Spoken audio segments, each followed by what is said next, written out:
Assalamu alaikum wa rahmatullah. So let's take a look at just a few popular Bible verses used to support this concept of the Trinity and see if we can make some sense of them from an Islamic perspective. One of the most popular ones is here in John 14:6-9 that says, Jesus answered, I am the way and the truth and the life. I'll continue with the rest of the quote in a moment, but some Christians will say, look, he's saying I'm the way, the truth, and the life. That has to be God. But first of all, the way is not the destination, right? That's something to keep in mind.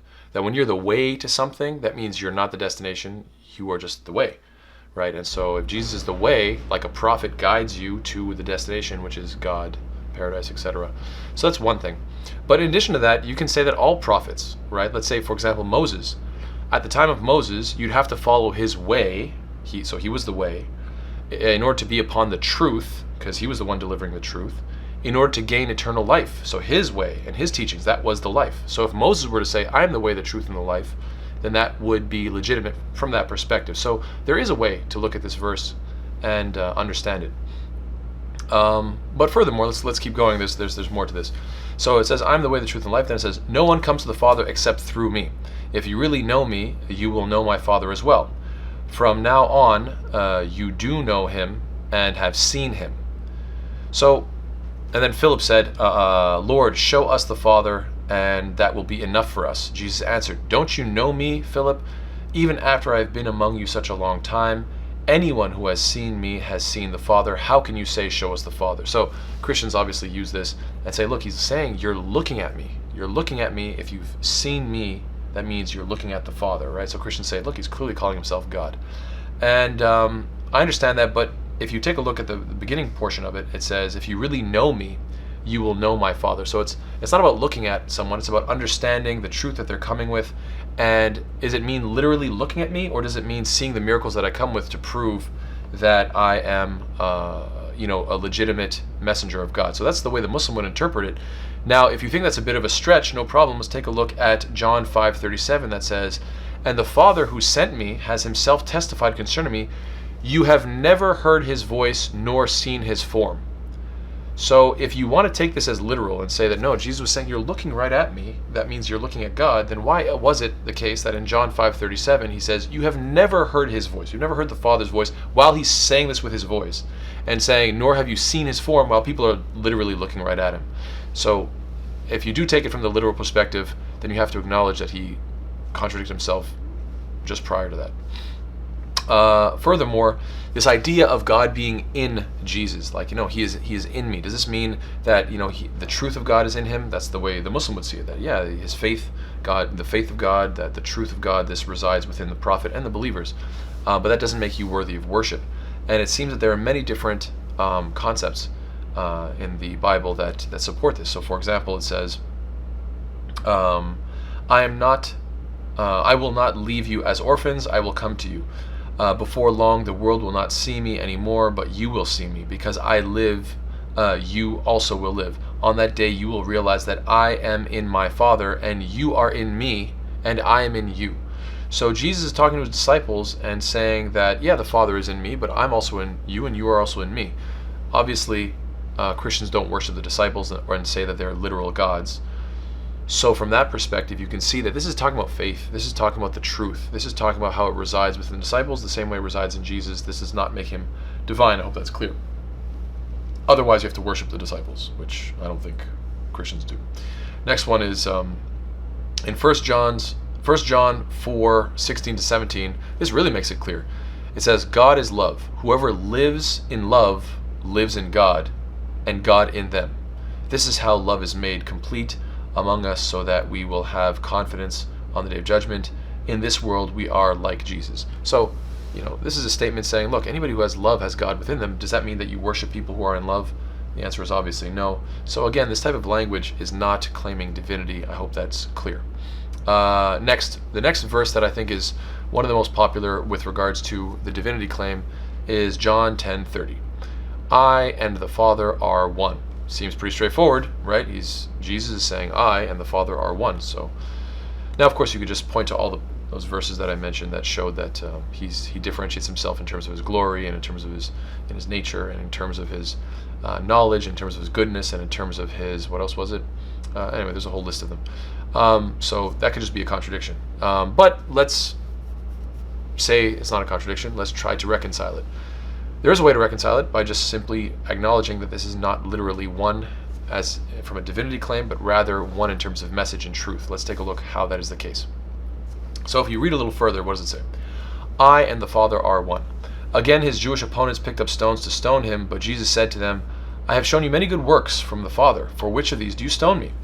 We are not stoning you for any good works, they replied, but for blasphemy, because you, a mere man, claim to be God. It seems like they got the point. It seems like they got Christianity. That's Christianity right there. It seems that the Jews are accusing him of blaspheming and saying that he is God, literally. And so he should have been like, you got it, right? He should have just told them, right, yeah, that's it. You finally figured it out. But instead of saying that, he says, Jesus answered them, is it not written in your law, I have said you are gods, and it's in quotations, and lowercase g. If he called them gods to whom the word of God came, and scripture cannot be set aside, what about the one whom the Father set apart as his very own and sent into the world? Why then do you accuse me of blasphemy because I said I am God's son? So Jesus asked them, why would you claim, or why would you state that I am blaspheming and literally claiming myself to be God, if you know that you use this type of metaphorical language all the time? And he cites Psalms 82:6, and the reference says, I said you are gods, you are all sons of the Most High. Now, this is a statement to the Jews, and obviously the Jews don't consider themselves literally the sons of God to be worshipped. Rather, they say this in the sense of like they are like godly men, holy men, righteous men, and so forth. Now, so you have a bit of a complicated play between literal and metaphorical. It seems like Jesus claiming to be the Son of God, and they're like, oh, that's literal. You're blaspheming. We need to stone you. And he's like, whoa, slow down. It seems that he is saying, no, I'm not saying it from a literal perspective. I'm saying it from a metaphorical perspective. In fact, you guys use it that way too. I can cite to you the scripture where you guys talk like that. If you guys can do it, why can't I? That's the Islamic way of understanding this sort of section. That the Jews say, you claim to be God's son literally, now we must kill you. And Jesus says, wait, you guys claim to be God's sons metaphorically, so what's wrong if I use that same language? If anything, given all the miracles you've witnessed from me, I'm even more entitled to do so. That would be the way that the Muslim would interpret this passage. And furthermore, if you are to take it literally, that becomes very problematic, because if you take John 10:30 that says, I and the Father are one, and you take John 14:28 that says, the Father is greater than I, you come to an equation. If you put these two things together, you get this statement, Jesus is greater than Jesus. I hope you can see how confusing that is and how problematic that is. So taking it from the literal perspective is really problematic. Furthermore, if you take it from the literal perspective, the story really doesn't even make sense just from a coherence perspective. And I tried to give this analogy. I don't know if anybody's going to benefit from this analogy. It might be a little bit of a stretch here. I'm trying here, okay? So here we go. Here's a comparison. This is just my own imagination. Imagine the following conversation between a group of friends. So imagine one guy says, hey, when there's a full moon, I literally become a werewolf. I'm not a man, I'm a beast, okay? So his friends say, yo, what are you talking about? You sound crazy right now. And they're like really taken aback by that. So then he responds and says, well, one of you guys, when one of you guys does a nice move in basketball, doesn't everybody say, whoa, he's such a beast? And they're like, yeah, we use that term metaphorically all the time, sure. And then he says in response, well, okay, you use it metaphorically, well, I'm using it literally. I'm a werewolf. I'm literally a beast. Clearly his friends would respond and say, so what was the point of even mentioning the basketball example? Why did you even bring up the fact that we use it in basketball? It has no bearing on the conversation. Do you guys see the point? It was useless to bring it up. If Jesus says, I and the Father are one literally, and then the Jews pick up stones to stone him, they're like, you're blaspheming, you're saying you're literally God. And then he's like, whoa, don't you guys use it metaphorically? And they're like, yeah. He's like, well, I use it literally. Yeah, exactly, that's why we're going to stone you. What? Why would you even bring that up? What bearing does that have on the conversation? I've put this to some Christians, and I've shockingly actually gotten the answer from some Christians who said, he said it as a distraction. That was the best answer I ever got. I still think it was horrible, but I mean, that was the best attempt at an answer to that question. basically he was just distracting them. He could have been saying, hey, look over there, there's a bird. And they're like, what? And then he just runs away. Like, just distracting them? Seriously, that was the answer? But that was the best a person could make sense of this. If you guys can make any more sense of why he would bring up the metaphorical use, even though he is using the literal use, why? What is it? It's nonsense. So anyway, I don't understand it. I do understand from the Islamic perspective. The Islamic perspective seems very clear, seems very comfortable, that he's saying that I and the Father are one, and they're like, oh, you mean literally? He's like, no, of course not. You guys use this type of language all the time. Why would you accuse me of blasphemy when you guys speak in the same way I do? You know what I mean.